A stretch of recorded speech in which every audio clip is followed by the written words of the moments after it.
Horas e 1 minuto horário de Brasília, e nós já começamos o programa de hoje com os destaques da nossa capital federal de Brasília, com as informações Odacil Canepa. Olá, Odacil.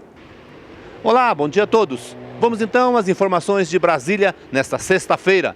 Semana terminando, uma semana um pouco mais curta por conta do feriado de quarta-feira. Vamos falar então sobre um assunto que interessa muito ao produtor rural brasileiro. É a campanha nacional de vacinação contra a aftosa.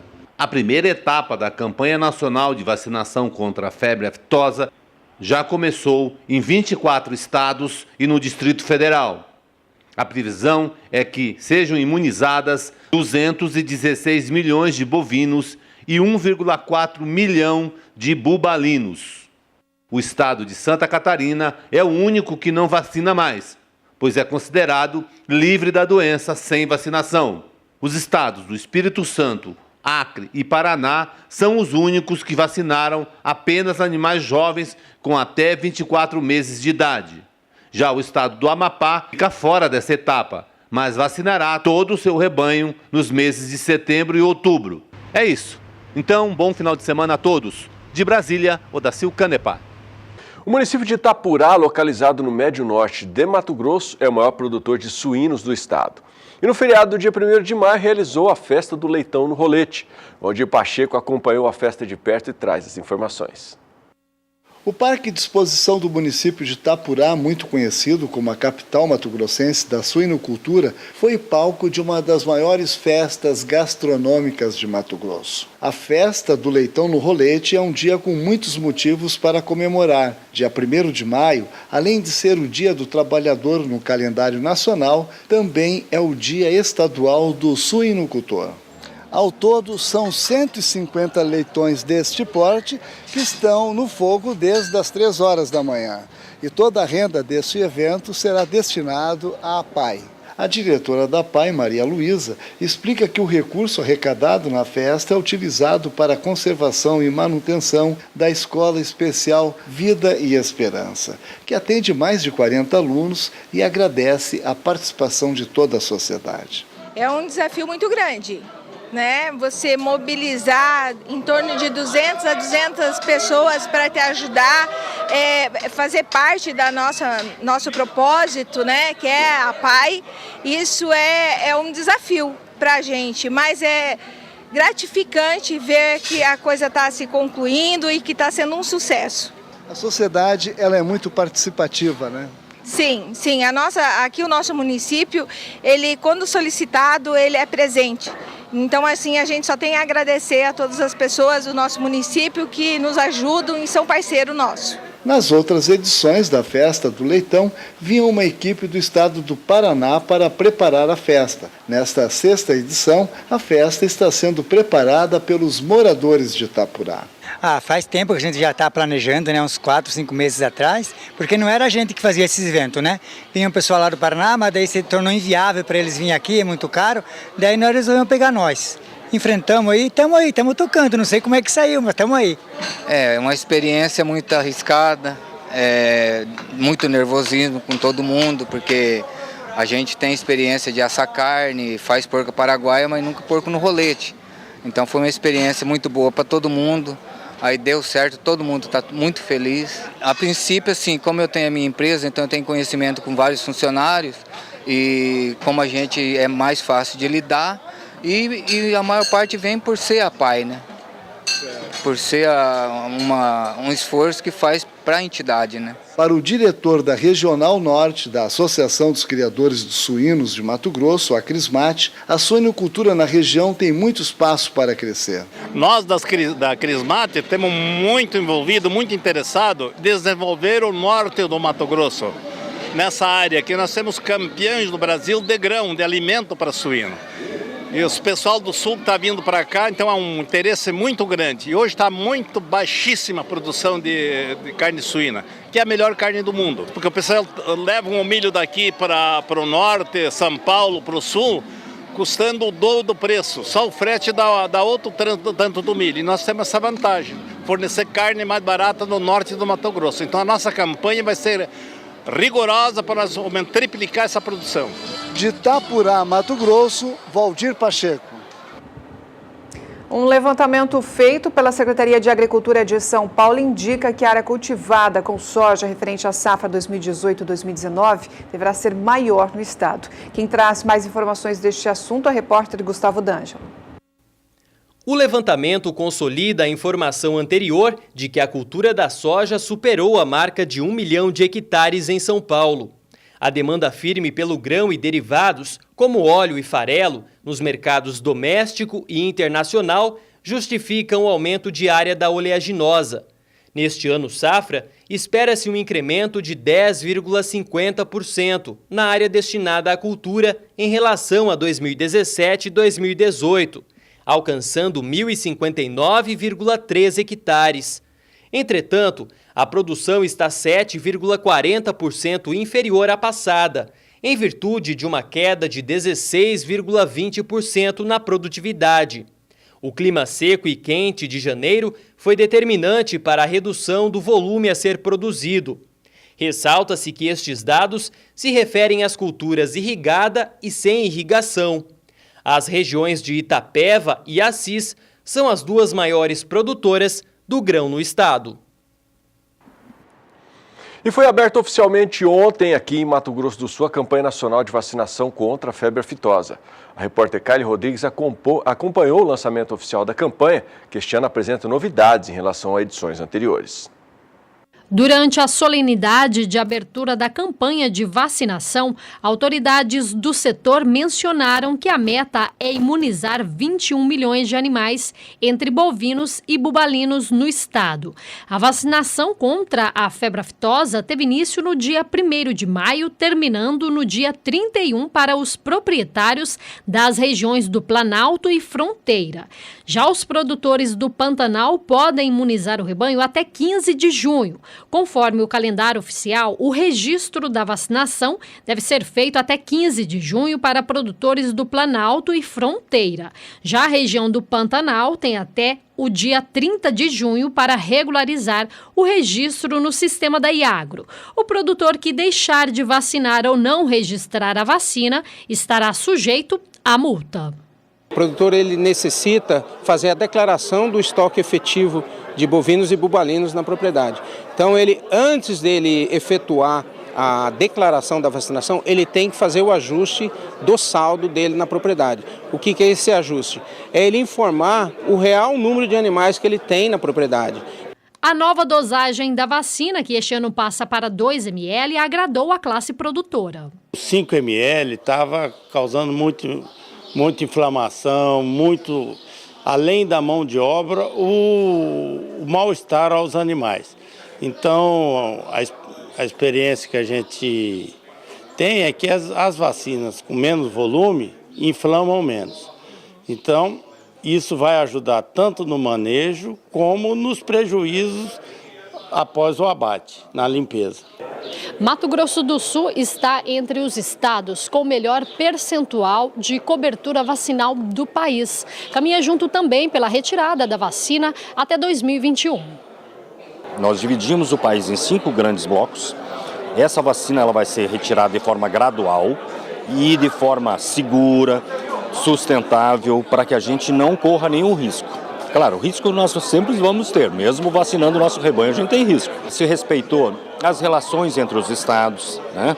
Então, citar o exemplo do Mato Grosso do Sul. Nós somos integrantes do bloco 5, Mato Grosso do Sul, Paraná, Santa Catarina e Rio Grande do Sul. A nossa programação de retirada da vacina é juntamente com o bloco 4. São Paulo, Minas Gerais, Goiás. Então, essa relação, essa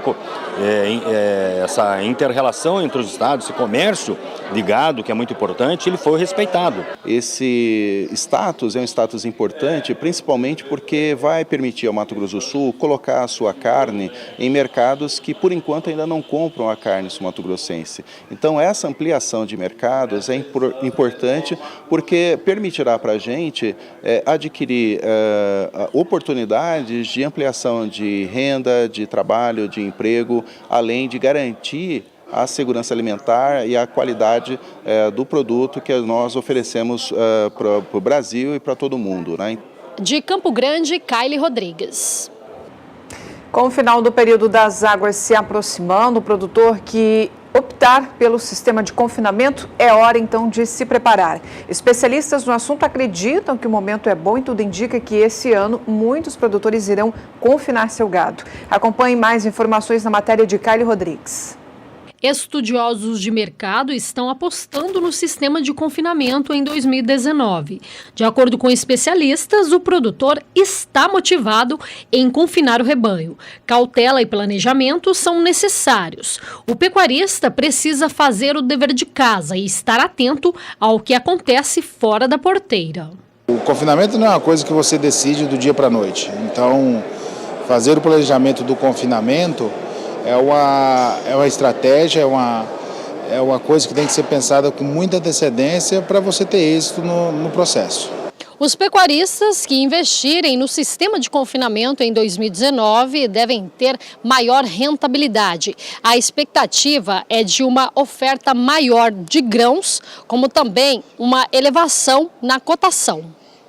Na entre-safra nós teremos um preço da arroba melhor. E acredito que com essa safra de milho, a gente vai ter um grão mais barato. Então acredito que vai ser muito bom esse ano para confinamento, diferente dos anos anteriores.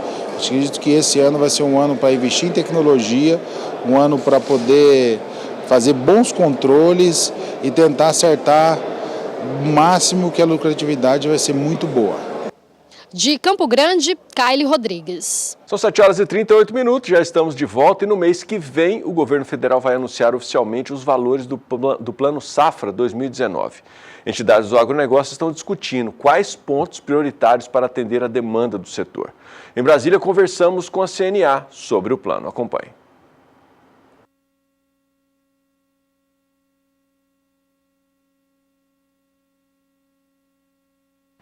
As propostas para o Plano Agrícola e Pecuário 2019-2020 abrangem demandas dos produtores rurais ouvidos em todas as regiões do país. O documento, com 10 medidas, foi encaminhado pela CNA para a ministra da Agricultura, Tereza Cristina. Quem elaborou o documento foram os técnicos da CNA. Veja os principais pontos. O primeiro está relacionado a melhorias regulatórias para emissão de títulos do agronegócio, que a gente vem trabalhando como uma fonte alternativa e complementar de recursos para o crédito, para que o plano não seja baseado só no crédito rural oficial, porque a agropecuária cresce a taxas muito superiores ao que o sistema bancário é capaz de financiar a agropecuária.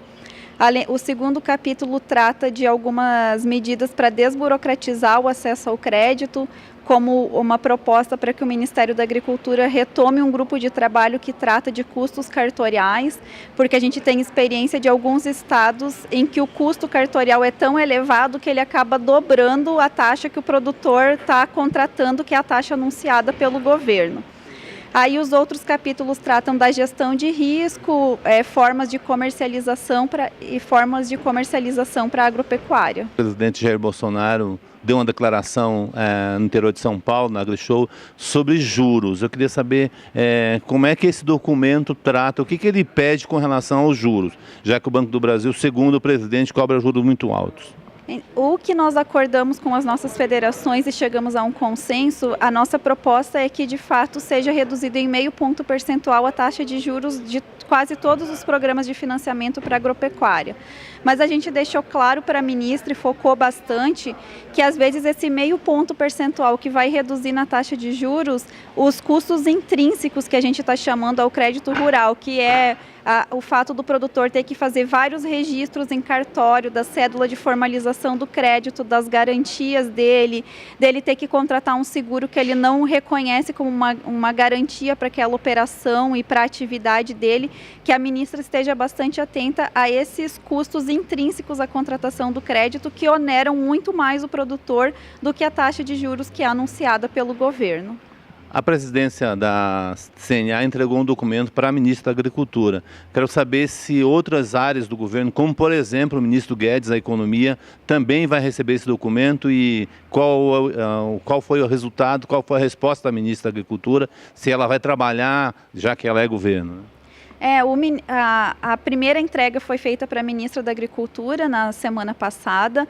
Agora, essa semana, a gente vai encaminhar para todos os outros órgãos de governo que estão envolvidos na definição da taxa de juros e das outras normas da política agrícola.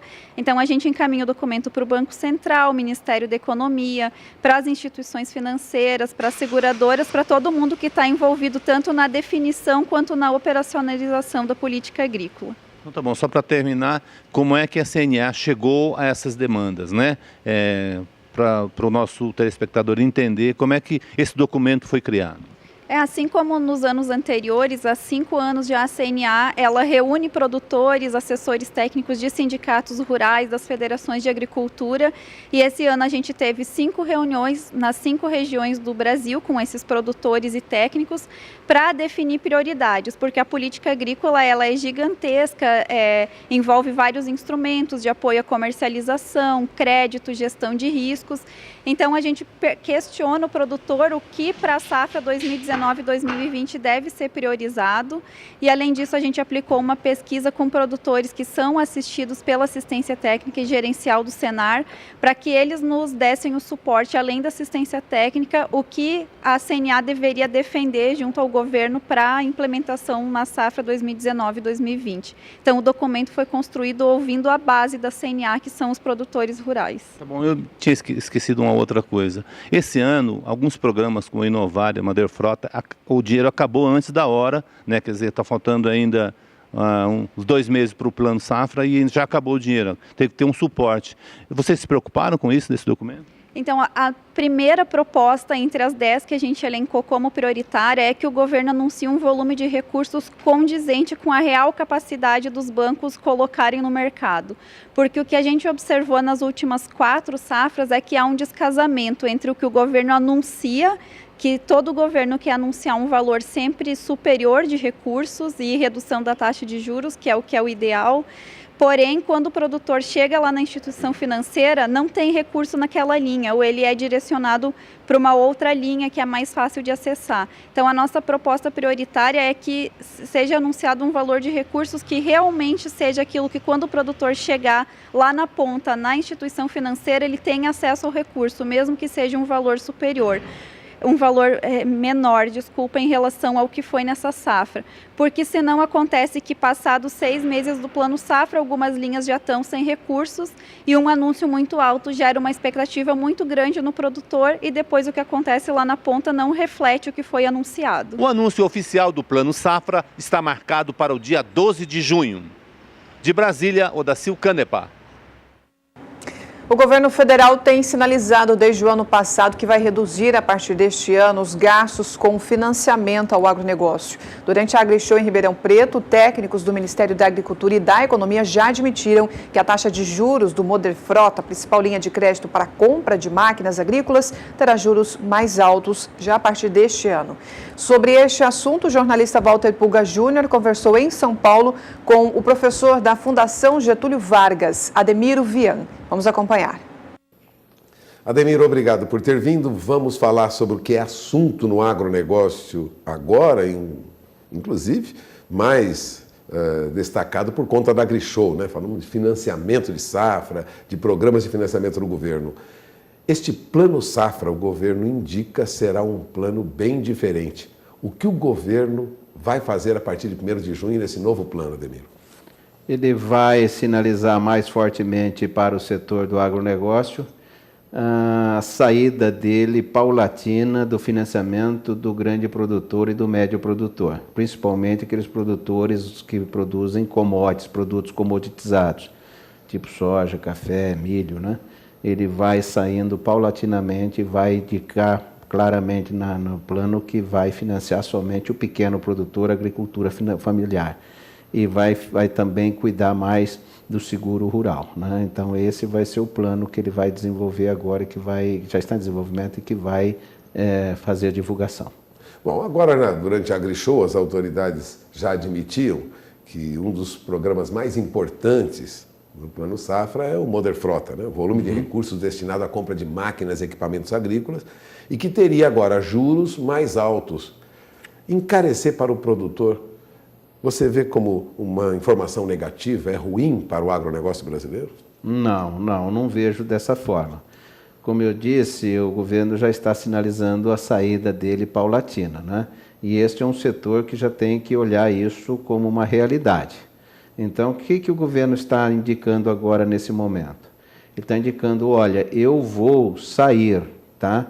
E a minha saída vai se dar da seguinte forma: eu vou reduzir agora a minha participação do governo no financiamento, portanto, se eu financiava, por exemplo, até 90% uma máquina, eu vou baixar isso para 85%, 80% a minha participação, e do outro lado eu vou aumentar um pouquinho os juros. Então eu vou reduzindo a minha participação no financiamento e vou aumentando os juros, até chegar um momento em que o próprio mercado, o mercado privado, vai suprindo esse afastamento do governo, né? E aqui nós temos um ponto muito importante a ser observado, que isso não é ruim para o setor de agronegócio, não. Por quê? Porque tem um outro lado, que é o lado da estabilidade econômica, tá? Então, se a gente for olhar, comparar o Brasil com outros países, seja ele europeu, seja americano, asiático, onde já tem uma estabilidade econômica, não tem crédito rural. Então, os produtores se financiam no mercado financeiro como normal, como qualquer outro financiamento, tá certo? E aqui, se o governo, e acredito que esta é a aposta do governo, ele está dizendo, eu vou aprovar as medidas necessárias, nós vamos continuar na estabilidade econômica. Se nós tivermos uma estabilidade econômica, como já tivemos nos últimos anos, uma Selic aí na faixa de 6% a 7% ao ano, nessa faixa, tá certo? Isso vai criando, né, vai dando lastro para o setor financeiro, né, para os agentes que financiam, uma tranquilidade para ir aumentando aos poucos o prazo de financiamento e a participação deles no financiamento. Essas coisas não acontecem do dia para a noite, assim, abruptamente. Elas acontecem assim, à medida que vai avançando a estabilidade, vai avançando o apetite do sistema financeiro, dos financiadores, e isso, quando você, vamos dizer assim, menos percebe, lá na frente você já fez a conversão, né? Então, é dessa forma que deve acontecer e que tem que ser, não é diferente o governo sair e deixar para o setor privado. Isso não funciona, você desarrumaria toda a cadeia produtiva de máquinas e equipamentos, criaria, do outro lado, uma demanda reprimiria uma demanda e você ficaria no pior dos mundos, tá certo? Então, você desarrumaria uma cadeia produtiva que hoje está funcionando muito bem, está indo muito bem. Por isso que ele está fazendo lentamente, como você disse agora. Perfeitamente, é exatamente isso. Ele está fazendo lentamente, ele está dando os indicativos. O que eu chamo a atenção aqui é para que o setor de máquinas e equipamentos já comecem a se movimentar, já começa a se articular para buscar formas alternativas de financiamento, né? Não é como funciona lá fora, né? Nós não estamos fazendo nada diferente, o governo não está pregando nada diferente, o sistema financeiro não está fazendo nada diferente. Já é vamos dizer assim, uma cartilhazinha que já vem sendo seguida. Estabilidade econômica, mais credibilidade, mais financiamento, mais prazo, taxa de juros mais, vamos dizer, mais educadas, né? mais palatável, dentro do que caiba dentro do orçamento do produtor. E aí vem, então, o setor de máquinas e equipamentos que tem que voltar para a prancheta e falar, bom, eu vou continuar fazendo financiamento, financiando minha produção desta forma. Que forma? Com base em financiamento exclusivamente bancário, ou vou buscar, por exemplo, desenvolver um setor de arrendamento mercantil de leasing, tá certo? Que é muito forte lá fora. E aqui dentro, no Brasil, também é muito forte em alguns segmentos, em alguns setores. E outro produto, o consórcio.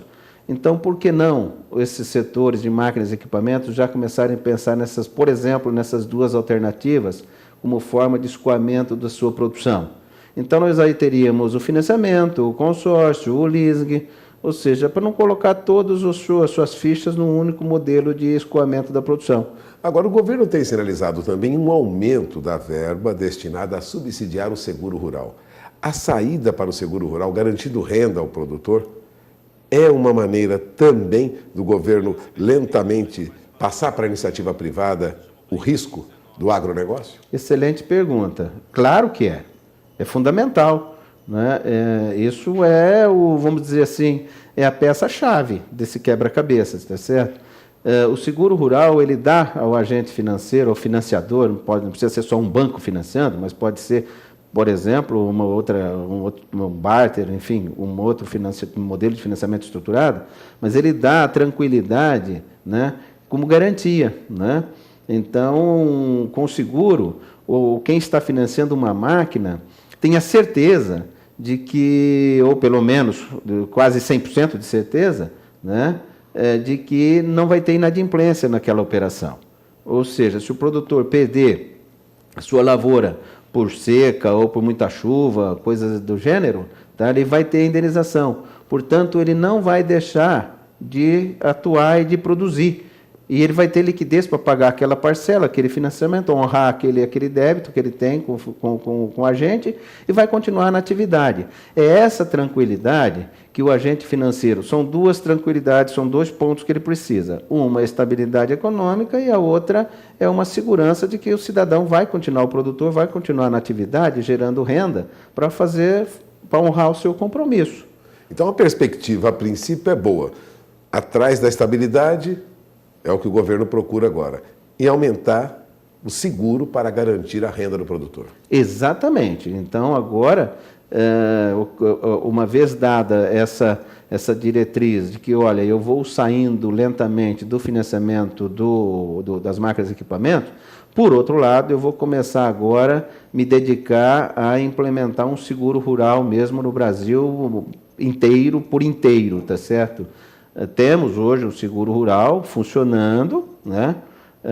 Mas ainda muito incipiente. Temos muito para crescer, muito para fazer em termos de recursos, em termos de estruturação, em termos de logística, enfim, todos os pontos que você olha que precisa para ter um bom seguro rural, ainda precisa ser, uns precisam começar do zero, outros precisam ser acelerados, outros redimensionados, tá?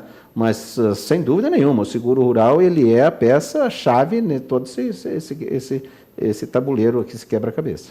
Bom, você acaba de ouvir Ademiro Vian. Ademiro Vian deixou claro as perspectivas de mudança chegam e chegam para valer e não seriam tão ruins como a princípio se imagina, né? Perspectiva no médio e longo prazo é um pouco melhor. Passamos o recado?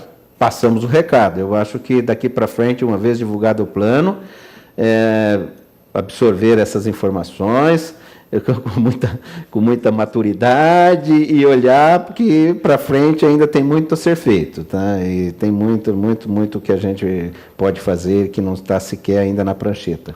Bom, agradeço mais uma vez a presença do Ademiro Vian aqui, professor da Fundação Getúlio Vargas, que acompanha o agronegócio, é ex-diretor da FEBRABAN, Federação Brasileira de Bancos, conhece a fundo o mecanismo de financiamento rural.